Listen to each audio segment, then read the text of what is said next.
제14장. 또 내가 보니 보라, 어린 양이 시온산에 섰고 그와 함께 14만 4천이 서 있는데 그들의 이마에는 어린 양의 이름과 그 아버지의 이름을 쓴 것이 있더라. 내가 하늘에서 나는 소리를 들으니 많은 물소리와도 같고 큰 우레소리와도 같은데 내가 들은 소리는 검은 고 타는 자들이 그 검은 고를 타는 것 같더라. 그들이 보좌 앞과 내 생물과 장로들 앞에서 새 노래를 부르니 땅에서 속량함을 받은 14만 4천 밖에는 능히 이 노래를 배울 자가 없더라. 이 사람들은 여자와 더불어 더럽히지 아니하고 순결한 자라.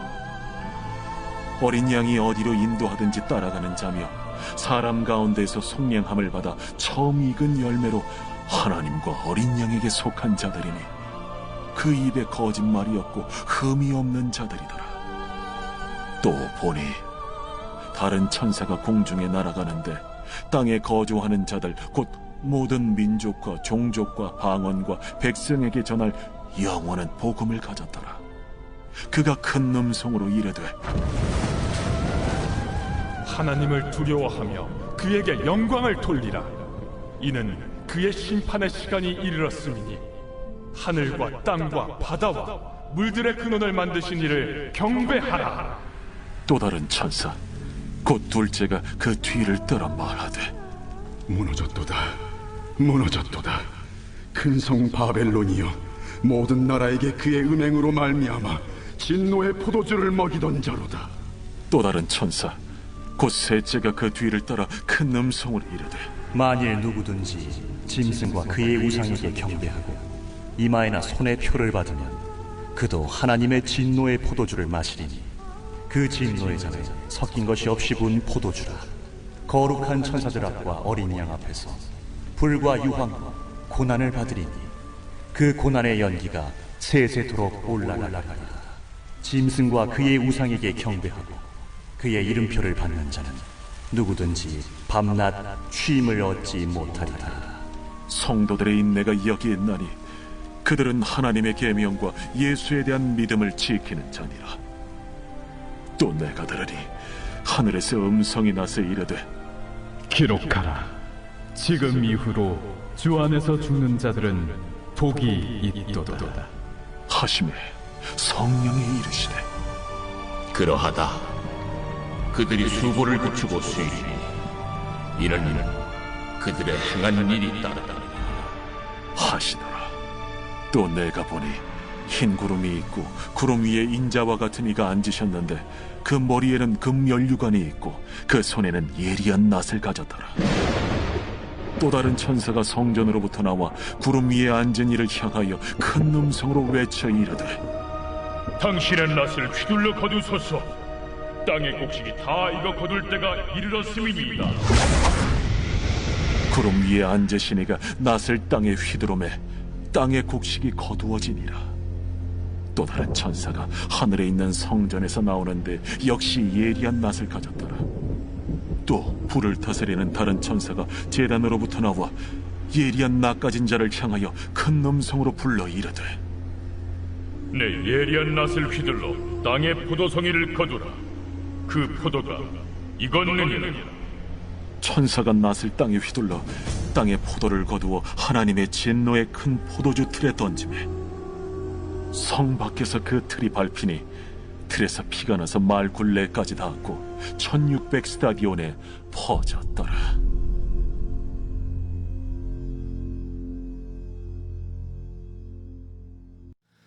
에베소서 1장 13절 14절 말씀에 보면 우리가 예수 그리스도로 인하여서 복음을 듣고 성령의 인치심을 받아 하나님의 자녀가 되었을 때 우리가 영광의 찬송을 부르게 될 것에 관하여 말씀해 놓은 구절이 있습니다.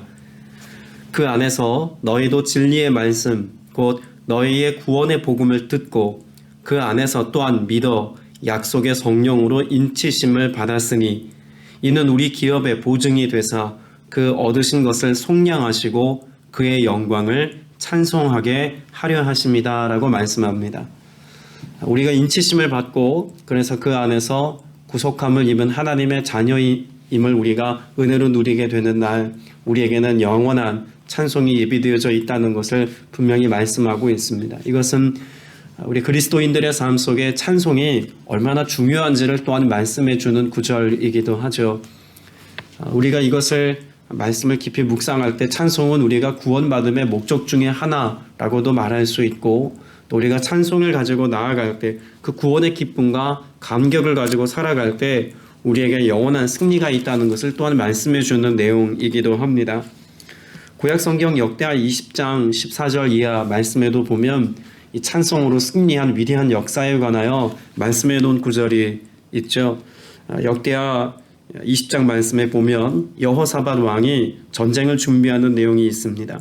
그런데 이 전쟁에 대하여서 뭐라고 말씀하고 있는지를 우리가 보면 20장 15절에 야하시엘이 이르되 온 유다와 예루살렘 주민과 여호사밧 왕이여 들을지어다. 여호와께서 이같이 너희에게 말씀하시기를 너희는 이 큰 무리로 말미암아 두려워하거나 놀라지 말라. 이 전쟁은 너희에게 속한 것이 아니요 하나님께 속한 것이라. 할렐루야. 전쟁이 하나님께 속했다라는 믿음의 고백을 듣게 하였습니다. 그리고 난 뒤에 이 전쟁에서 싸울 것이 없다는 말씀이 역대하 20장 17절 말씀에 기록되어져 있죠. 자, 그러면 싸울 것이 없다고 말씀하시고 무엇을 준비하게 하셨을까요? 20절 말씀에 보면 이에 백성들이 아침에 일찍이 일어나서 두고와 둘러 나아갈 때 여호사밧이 서서 이르되 유다와 예루살렘 주민들아 내 말을 들을지어다. 너희는 너희 하나님 여호와를 신뢰하라. 그리하면 견고히 서리라. 그의 선지자들을 신뢰하라. 그리하면 형통하리라. 선포하죠. 그리고 이와 같은 믿음의 선포, 신뢰함에 대한 선포가 있은 뒤에 노래하는 자들로 예복을 갈아입히고 군대 앞에서 행진하여 무엇합니까? 21절에 여호와를 찬송하여 이르기를 여호와께 감사하세 그 인자심이 영원하도다 하게 하였습니다. 여러분이 찬송의 소리가 얼마나 크고 놀라운 소리가 되었던지 많은 적군들이 그 찬송 소리에 혼비백산하여 진멸하고 스스로 지리멸렬하여서 도망가는 말씀이 22절, 23절 말씀에 있습니다. 그리고 24절에 보면 유다 사람이 들망대에 이르러 그 무리를 본즉 땅에 엎드러진 시체들 뿐이었다고 말합니다. 여러분, 뭔가 전쟁을 위해서 창과 칼과 방패를 준비하여 전쟁을 했던 것이 아닙니다. 이 여호사밧의 전쟁은 오직 하나님께 대한 감사와 찬송으로만 승리를 거둔 위대한 승리의 역사죠. 그리고 이와 같은 승리의 역사에 또다시 그들이 고백하며 선포하고 즐거워하고 찬양합니다. 27절 이하에 보면 여호와께서 그들이 그 적군을 이김으로써 즐거워하게 하셨습니다. 여러분, 여호와의 승리는 그래서 우리를 구원하신 구원의 역사로 인하여 누리게 되어지는 그 영원한 승리의 역사에 참여하는 것은 우리로 하여금 그 어떤 것과도 비교할 수 없는 즐거움과 기쁨을 가져다 준다는 것을 말씀해 주고 있죠. 그 기쁨을 가지고 무엇합니까?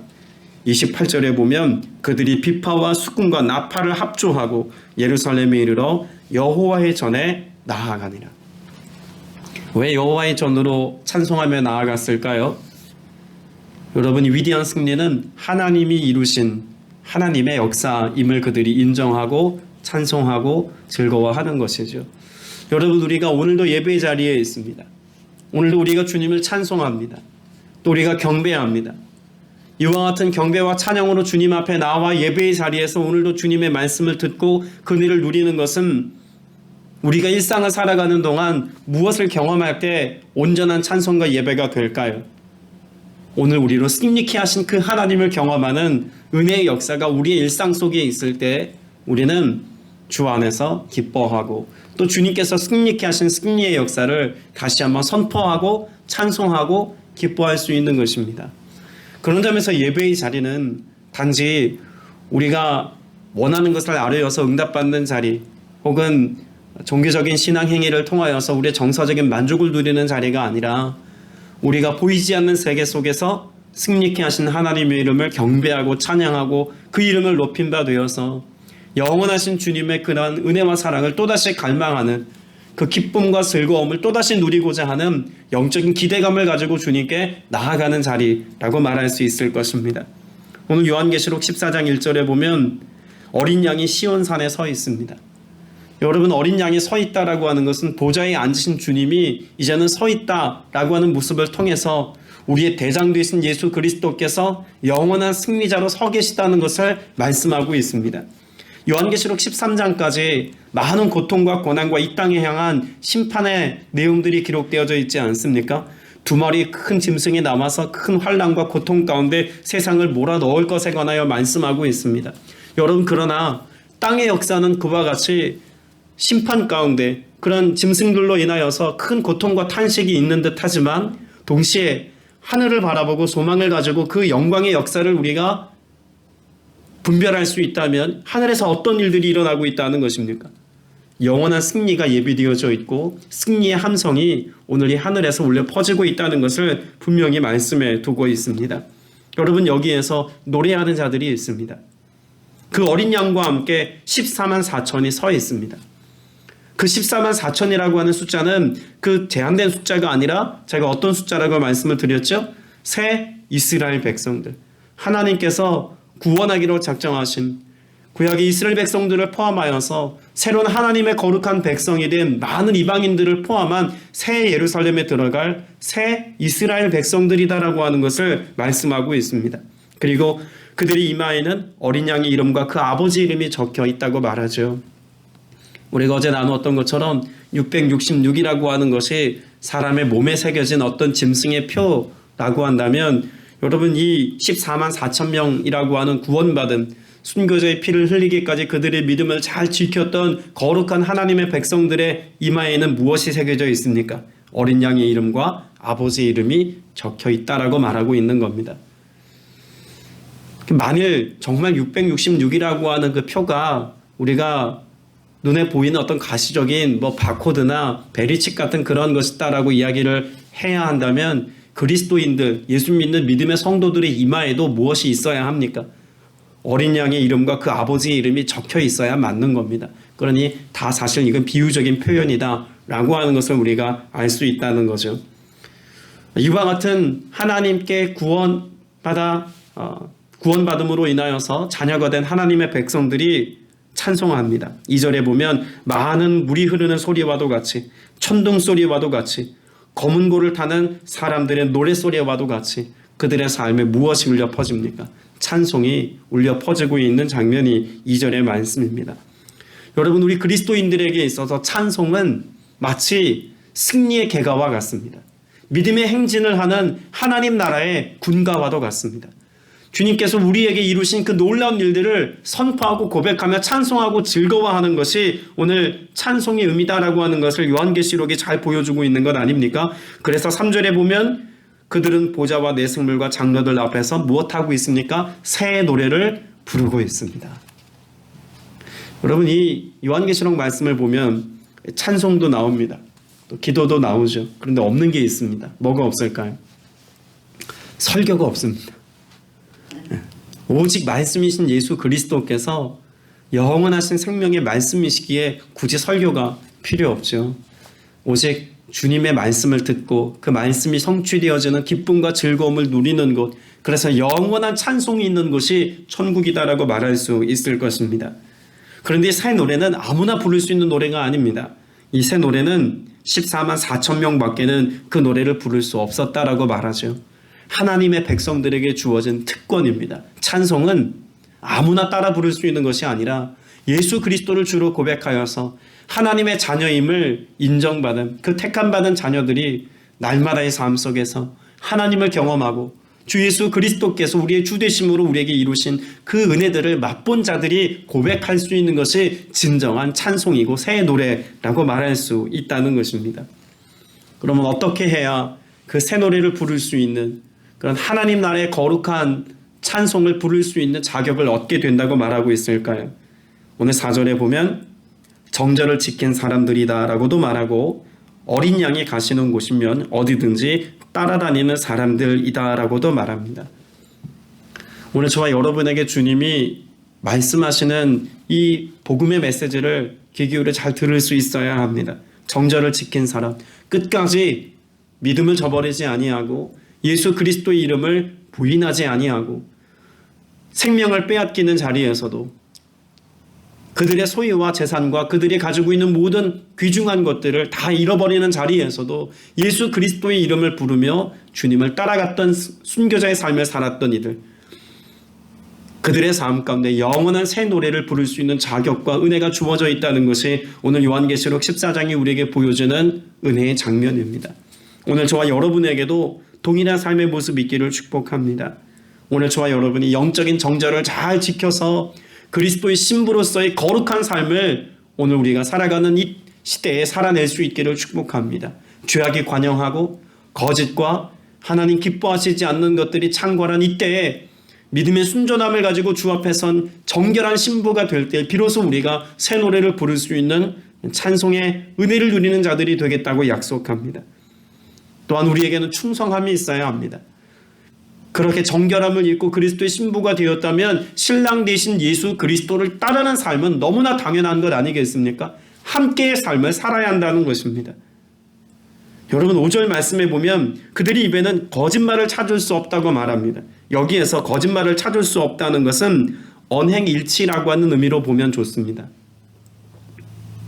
그리스도의 신부가 되겠습니다. 하나님의 자녀입니다. 내가 주님의 말씀을 지키겠습니다. 라고 말하였다면 무엇해야 한다는 것입니까? 그것을 삶으로 살아야 한다는 것입니다. 그 삶의 내용이 있어야 된다는 이야기죠. 우리는 성전에 모여서 예배할 때 주님의 말씀을 듣고 마음에 결단합니다. 거룩한 그리스도의 신부로서의 삶을 살아야겠다라고 결단하지요. 말씀을 들을 때는 달게 여겨서 아멘도 선포합니다. 주님의 말씀이 내게 이루어지기를 소망하면서 기도합니다. 그러나 우리가 살아가는 일상과 삶의 현장 속에서 마치 정절을 잃어버린 여인과 같이 세상의 것과 하나님 기뻐하시지 않는 것들을 기꺼이 선택하는 삶을 살아간다면 거짓말하는 이다라고 말할 수 있다는 것입니다. 오늘 저와 여러분의 마음 가운데 생각에 믿음이 있다면 여러분의 삶의 모습이 또한 믿음으로의 삶이 되시기를 주님의 이름으로 축복합니다. 여기 말씀에 보면 4절 후반부에 어린 양에게 드리는 첫 열매로 구원을 받았다고 말합니다. 하나님의 택하심을 받은 하나님의 소유가 된 구원받은 자들이다라고 하는 사실을 이렇게 설명하고 있는 것이죠. 우리가 하나님의 소유라면 하나님의 말씀대로 하나님의 뜻대로 순종하며 사는 것이 우리의 삶의 모습이어야 한다는 것을 분명히 말씀하고 있습니다. 여러분 6절 이하에 보면 천사가 등장합니다. 그 천사가 땅 위에 살고 있는 사람과 모든 민족과 종족과 언어와 백성에게 전할 무엇이 있다고 말합니까? 복음이 있다고 말합니다. 여전히 고난과 심판이 계속되어지고 또 하나님께서 이 땅 가운데 구원받을 하나님의 사람들을 지금 모으고 있는 장면 가운데서 여전히 무엇이 선포되어지고 있습니까? 영원한 복음이 선포되어지고 있습니다. 여러분 복음은 예수님께서 이 땅에 오신 그때로부터 지금까지 단 한 번도 쉼 없이 선포되어지고 있습니다. 영원한 새 예루살렘에 들어가서 하나님께서 이 땅 가운데 모든 심판을 다 거두시고 모든 하나님의 영광의 역사가 계획하신 하나님의 뜻이 다 끝나는 그때까지도 끊임없이 무엇 됩니까? 복음은 선포되어지고 드러나고 나타난다는 사실을 말씀해주고 있는 것이죠. 여러분 복음을 받은 자들 그들이 무엇합니까? 하나님께 경배와 찬양을 드린다라고 하는 사실을 7절에서 말씀해주고 있습니다.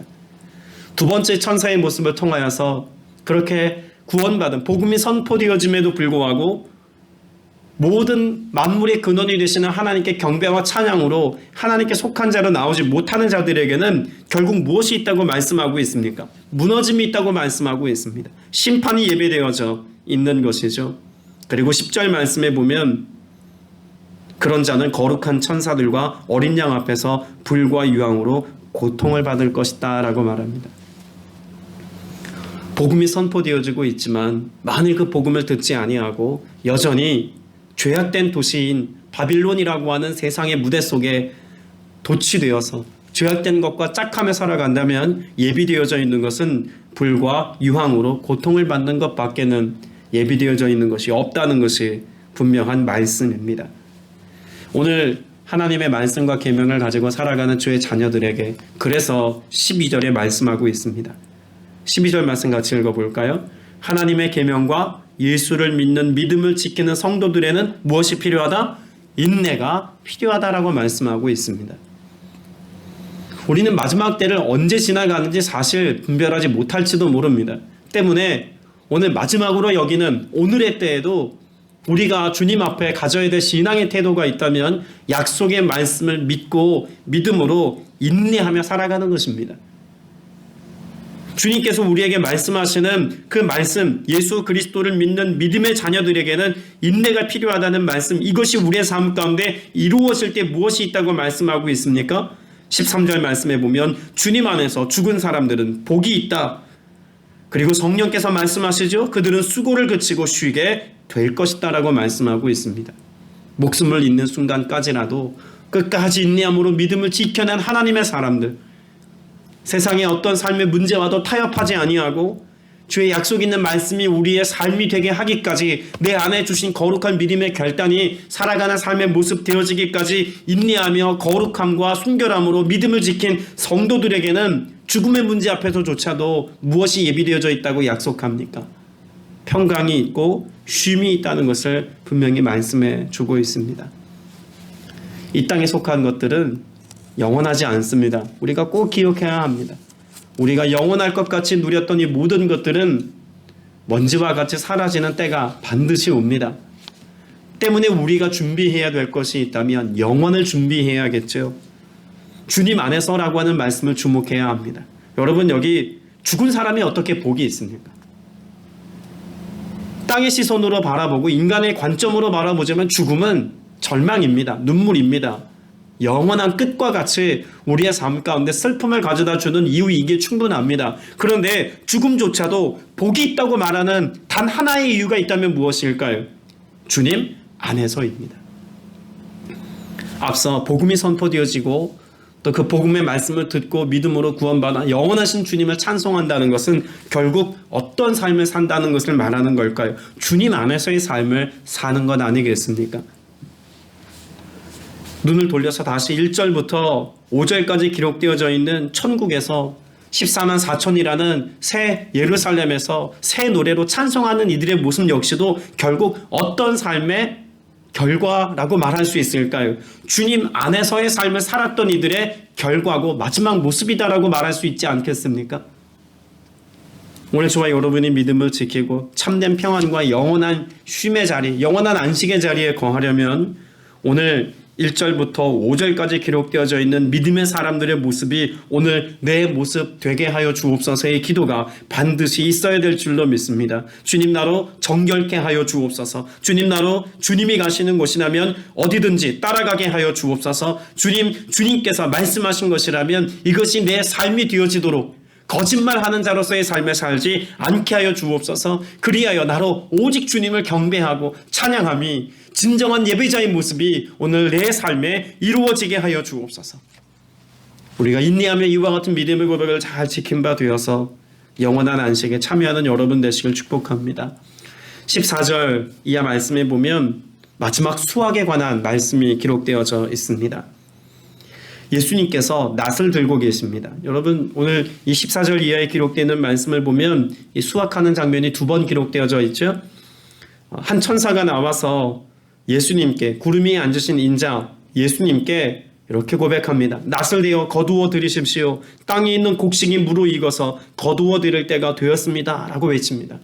그러자 구름 위에 앉으신 분이 예수 그리스도께서 땅에 그 낫을 휘둘러서 땅에 있는 곡식을 거두어 들이십니다. 예수 그리스도를 주로 고백하는 믿음의 백성들을 하나님께서 영적인 수확하시는 장면입니다. 그런데 이번에는 예수님이 낫을 휘두르는 것이 아니라 나에선 낫을 들고 있는 한 천사가 불을 지배하는 권세를 가지고 있는 천사가 낫을 들고 있는 천사에게 큰 소리로 외치죠. 날이 선 그 낫을 대어 땅에 있는 포도나무에서 포도송이를 거두십시오. 포도가 다 익었습니다. 앞서 이 곡식이 추수되어지는 장면과 이 포도가 수확되어지는 그 포도가 다 익어서 포도를 거둬들이는 장면에서 차이가 있다면 무엇일까요? 여러분, 예수님께서 거둬들인 그런 곡식들에 대해서는 부연 설명이 없습니다. 자, 그런데 포도나무에서 거둬들인 이 포도송이는 어디로 들어간다고 말합니까? 19절에 그래서 그 천사가 낫을 땅에 휘둘러 땅에 포도를 거두어서 하나님의 진노의 큰 포도주를 만드는 술틀에다가 던졌습니다. 술틀은 성 밖에 있는데 그것을 밟아 누르니 거기에서 피가 흘러 나왔습니다.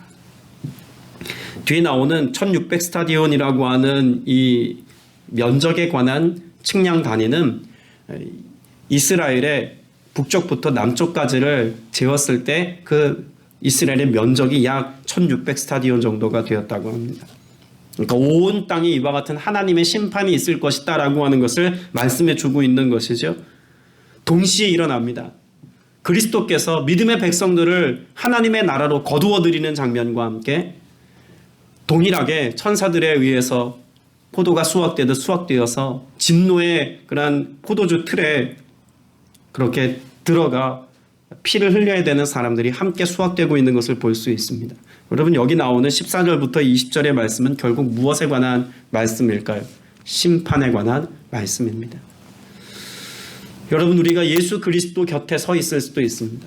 그러나 술틀, 곧 진노의 틀에 던져지는 인생이 될 수도 있다는 것을 분명히 말씀하고 있는 것이죠. 구원받은 하나님의 백성들에게 그런 점에서 요한계시록은 기쁨과 즐거움의 내용입니다. 영원한 찬송이 있고 소망이 있는 그런 말씀이라고 볼 수 있습니다. 그러나 예수 그리스도를 알지 못하고 복음을 들으나 복음을 마음 가운데 믿지 아니하여서 영원한 즐거움에 참여하지 못한 자들에게 요한계시록 말씀은 가장 무서운 심판의 메시지라고 말할 수 있다는 것이죠. 때문에 오늘 이 요한계시록 14장의 말씀을 여러분의 삶 가운데 늘 거울로 삼아야 될 필요가 있습니다. 1절부터 5절의 말씀이 여러분에게 거울과 같은 메시지가 될 것입니다. 오늘 이 하루를 살아가는 동안에도 여러분의 입술과 여러분의 행함 속에 주님이 우리의 마음 가운데 심어두신 영원한 찬송과 노래가, 그 새 노래가 찬송으로 울려 퍼지기를 소망합니다. 그리스도의 신부가 되어서 오직 주님을 따라가는, 그래서 주님 가는 곳이라면 어디든지 가서 주님을 기쁘시게 하는 삶을, 순종과 충성의 삶을 살아가는 믿음의 성도들 되어서 주님 우리를 수확하시는 그 추수의 날에 주님과 영원한 노래를 부르고 영원한 예배를 드릴 수 있는 하나님의 거룩한 백성들 다 되시기를 주님의 이름으로 축복합니다. 함께 기도드리겠습니다. 오늘도 주님의 은혜를 소망하며 함께 예배할 수 있도록 은혜와 권능을 베풀어 주시니 참으로 감사드립니다. 주님께서 우리를 구원하셨사오니 이 구원의 감격과 기쁨의 고백을 가지고 영원한 노래를 쉼없이 부르는 거룩한 주의 백성들 모두가 되게 하여 주시옵소서. 오직 주를 경배합니다. 오직 주를 찬송합니다. 오직 주와 함께 있기를 소망합니다. 권능의 주님, 우리를 돌보시고 인도하실 때 주님을 따라가는 믿음의 권속들 다 되어서 오직 주님 나라에 합당한 자가 되어 마지막 추수의 날에, 심판의 날에 주님 곁에 서서 주와 함께 경배와 찬송으로 주님의 이름을 높일 수 있는 믿음의 권속들 다 되게 하여 주시옵소서. 그 거룩한 길 걷게 하실 우리 구주 예수 그리스도 이름으로 간절히 기도드렸사옵나이다. 아멘.